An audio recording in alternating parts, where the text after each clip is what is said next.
ফ্যানদের আসলে সরি, আসলে আমরা ম্যাচটা জিততে পারতাম, বাট জিততে পারিনি।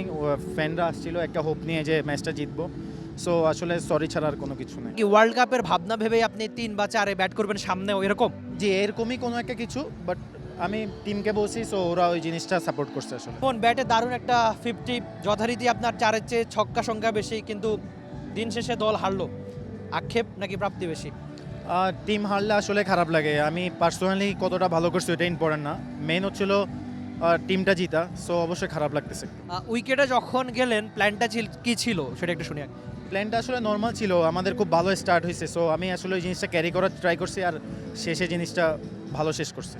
সচরাচর আপনি তো বাংলাদেশের হয়ে ওপেনিংটা করেন টি-20 জিতে, বা আমরা যেখানেই দেখি আজকে ৪ নামলেন, এটা দলের কোনো প্ল্যান নাকি আপনার নিজস্ব কোনো ভাবনা ছিল? আসলে আমার টিম নিডস, দলেরও প্ল্যান ছিল, আর এটা আমাকেও উপর থেকে বলে দেওয়া হয়েছে যে দুই জায়গার জন্যই রেডি থাকার জন্য। সো আমি আসলে ওই জিনিসটা দলকে জানাইছি, ওনারা ওই জিনিসটা সাপোর্ট করছে। মানে এটা কি ওয়ার্ল্ড কাপের ভাবনা ভেবেই আপনি ৩ বা ৪ ব্যাট করবেন সামনেও এরকম?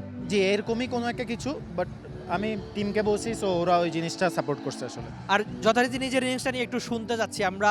আপনি অ্যাটাকিং ক্রিকেট খেলতে বরাবরই পছন্দ করেন, এটাই আপনার স্ট্রং জোন। আজকেও কি তেমন ভাবনা ছিল নাকি যখন উইকেটে গেলেন?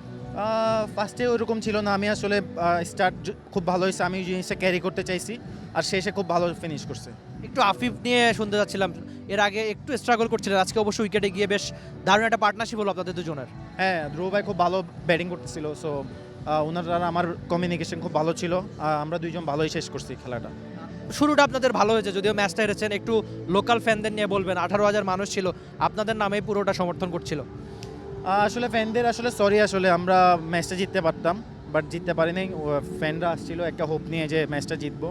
সো আসলে সরি ছাড়া আর কোনো কিছু নেই। লম্বা একটা টুর্নামেন্ট, নিশ্চয়ই এই রানটা ক্যারি করতে চাইবেন, আর দলের ফর্মটাও ফেরাতে চাইবেন। ইনশাল্লাহ চেষ্টা করবো কনসিস্টেন্সি মেনটেন করা, আর ম্যাচ জিতার চেষ্টা করবো ইনশাল্লাহ। থ্যাংক ইউ সো মাচ, অনেক বেশি শুভকামনা।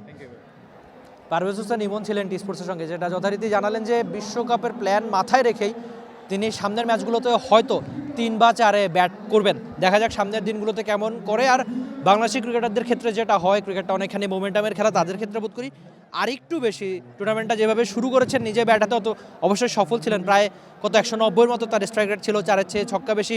নিশ্চয়ই একই রকম ফর্মটা তিনি সামনেও দেখাতে যাবেন, যেটা ইম্পর্টেন্ট। আর এই ফর্মটা যদি বিশ্বকাপে তিনি দেখাতে পারেন, তাহলে অবশ্যই বাংলাদেশ দলেরই ফায়দা। Rifat Emil, T sports, Sylhet. For more updates, subscribe to our YouTube channel and click on the bell icon. Follow us on Facebook and Instagram. Download T-Sports app to enjoy exciting games and highlights. Visit tsports.com.